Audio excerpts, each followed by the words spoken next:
Eric was a good kid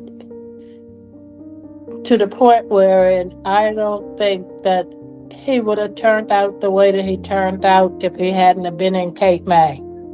But he couldn't have turned out any better than he already did, because I am so proud of my son and my daughter, but more so him because of the problems that he had.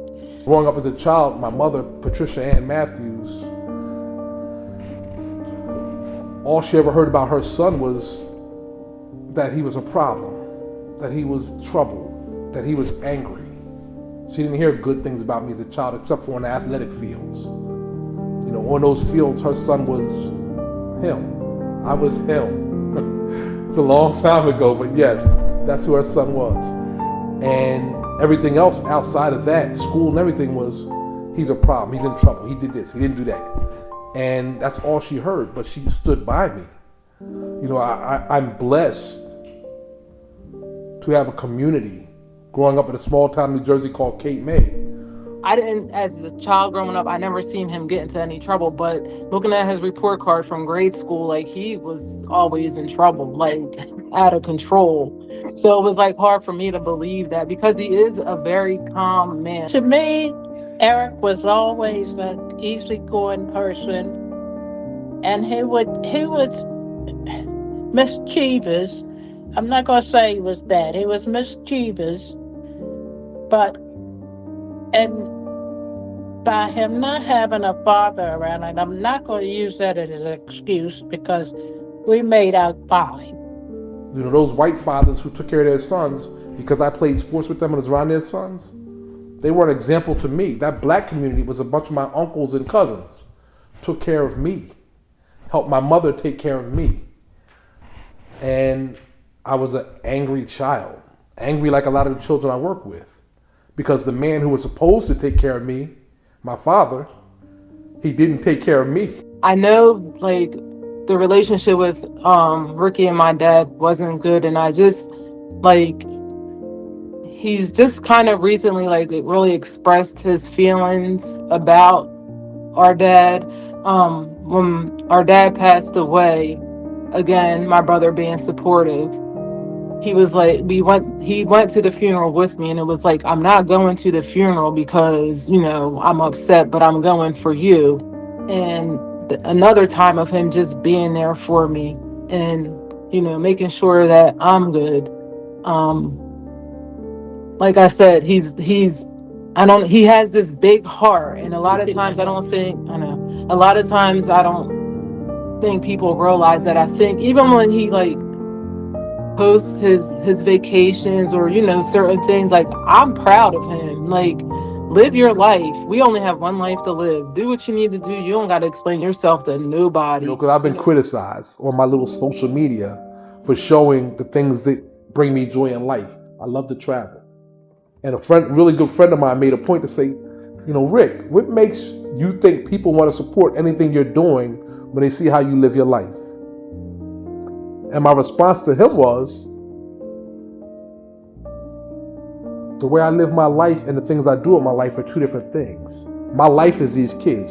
You don't see the hard work that I put in trying to help these children. As his sister, it doesn't bother me to see my brother enjoying life. Like, that, when I say that's my brother, like, you better not say nothing bad about my brother. Like, that's my brother. I don't care what y'all think, what y'all say, that's my brother. And I love my brother to death.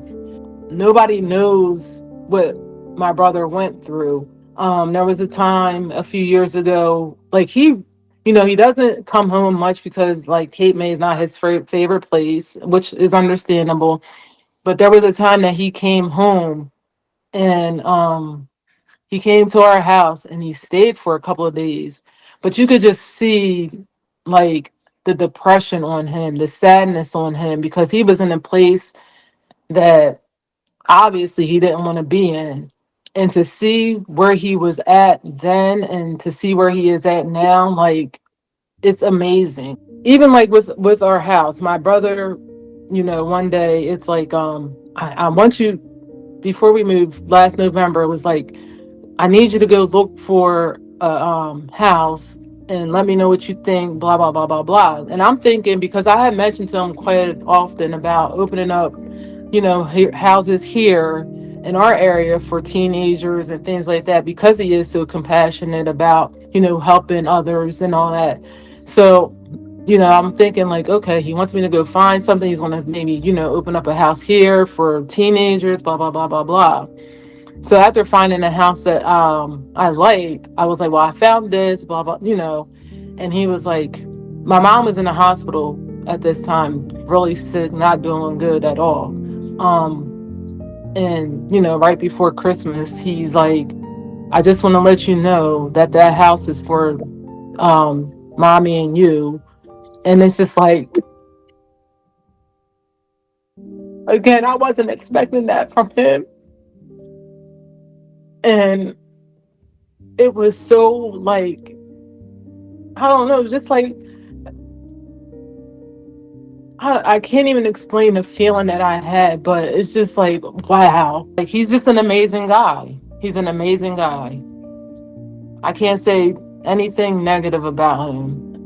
Me either. And his uncles and all of them, when we told them that he had bought me and Jennifer a home, they were so proud, and so was I. Because he had called me and told me that he was taking me to dinner, and I got out here, and he was standing there with this sign, "This is your home." I swear I could have passed out. How can you not be proud of somebody like that? That he didn't, I mean, we were poor, but we weren't hungry. Yeah. My mom took very good care of Ricky and I. Being a single mom, like, I couldn't ask for a better mom. No man, nothing came before No. her kids. Like, my brother has said before, like, she would run up credit cards and all that stuff to take, good care of us, and we won it for nothing. Growing up in my home as a child, these holidays were everything. I could take you to my home today or for Christmas, and my mother never met you, and she meets you, and there's a gift under the tree. That's how my mother lived her life. Like, my mother would work all year long to max her credit cards out for Christmas to take care of her children and our friends in our community, and then struggle to pay those cards off throughout the year. And as a kid, I didn't understand that, and I didn't appreciate it because I thought it was supposed to be. As an adult, I got to learn that she went above and beyond because she loved our kids. She loved the people who interacted with our children. Like, he definitely got that from my mom. Like, everything that he says about our mom is like true. Like, even to this day, she wants to buy everybody a Christmas gift. Like, even him, she's like, what do you want for Christmas? And everybody's like, don't worry about us, for we're grown. So that's something that, like, my mom has installed, like, values and morals into us. Like, I gotta say, like, I am, like, who we are. Like, I'm grateful. Like, I'm grateful for our mom. Well, thank you very much. You're welcome. I can't even explain it. The stuff that he does for the community, and I even see like Rashad. Like, I have to say too, I'm proud of Rashad. Like, Yes. Going out, feeding the homeless, the things that they're doing is just so amazing. I remember my brother saying one time he was giving out gift cards at a store, and one of the people he gave the gift cards to, the lady, like, threw the gift card on the ground and was like, I don't need this. And it's just like, wow, people are just like ungrateful. Like, here it is, this man is giving and trying to be helpful, and I guess not everybody is accepted of that type of stuff. But it's just like, when I say my brother's heart, he has a big heart. It's like, it's crazy. Like, you can call on him. He's there. Yes. Nadia and Rashad. So I remember when he first brought them to Cape May to visit. Two cute little kids. I can't believe that they're so grown now. But he treated them and still continues to treat them as his own. Obviously, he adopted Rashad, which is so amazing. Like, not having that father figure and, being able to give that to another child is just amazing. Like, he loves them. It's like it's a genuine love. It's not one of those like, oh, let me put up with these kids because I want to be with their mom or anything like that. Like, those are his kids. Like, he's just an amazing guy. Growing up with my dad, it was honestly, it was always a good time. You never knew what to expect. Like, we always took weekend trips to Jersey to go and visit the family, Grandma Pat and Aunt Jennifer. Um, like on some weekends, we would go skating, we would go to the movies. He would take us on trips. We would go to the Bahamas, we would go to New York. He was just always doing things just to make memories. Like a memory was always going to be made with my dad. He was also very strict, but it always came from a place of love. Um, he always instilled discipline within me and my brother. And he was always there. Like he always showed up for everything, whether it was a parent teacher meeting, a conference, a sporting event. He got my brother into football and basketball. He got me into soccer and basketball. He would support me when I played instruments. I played the violin. I played the piano. Like he supported me through every phase of my life. Even when I did dance, he came to all of my recitals. Um, at school, he came to donuts with the dads. So like he came to everything. He was very, very, very supportive, and he still is till this day. There was a time like between 13 and 16 where I feel like I gave him a hard time because I was going through, puberty and things like that, and going through my own emotions. And he was just like, I "Why remember you them don't want days. this little girl?" He Yeah. he blamed me at one point. He said it's your fault. You the reason Yeah. she acting like this. She watching you. No. It was just me being a 13 and 14-year-old girl and then my emotions and stuff like that. But he was always patient. That is one thing about him. He's always been very patient, especially when it came to me. He was always very gentle with his approaches, but always very direct, which I always love and always respected about him. He he was always like a gentle giant. That's what I always called him, a gentle giant. Like he may look scary, but he is very, very soft and very compassionate and very loving. His relationship with my daughter is very special. They are super close. Um, when I told him that I was pregnant with my daughter, of course he was very upset.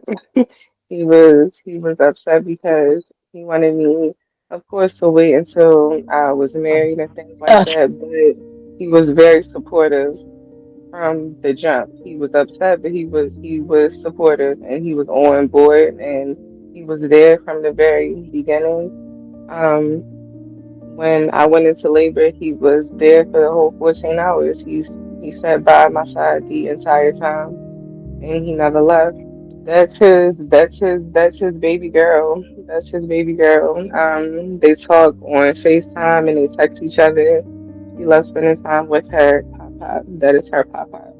He has always been like such an important man in my life and in my brother's life. Like a lot of our decision making, it goes through him. Like I value his opinion on damn near everything. Like It every took move us a I while. make. It took us a little Yeah, bit. I ain't gonna say like but we straight just listen and yeah, it took us a no, while, but but we it definitely. definitely.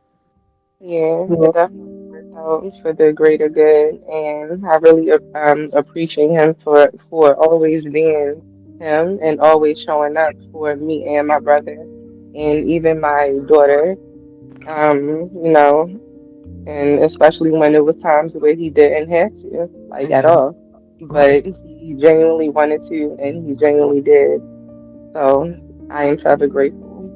He wants to make sure everybody's good. Good. Yeah. Everybody, like, even trying to, get me to start my own business. Like he's trying to make everybody good. And Like he like I don't want s- to give you nothing. That's no the thing. no Mm-mm. He don't want to give you no No. nothing. nope nope. And So then right. So once you work Gotta for work for something and it. you show it and you put forth the effort, he's definitely going to support you. yes, for sure, and rightfully so.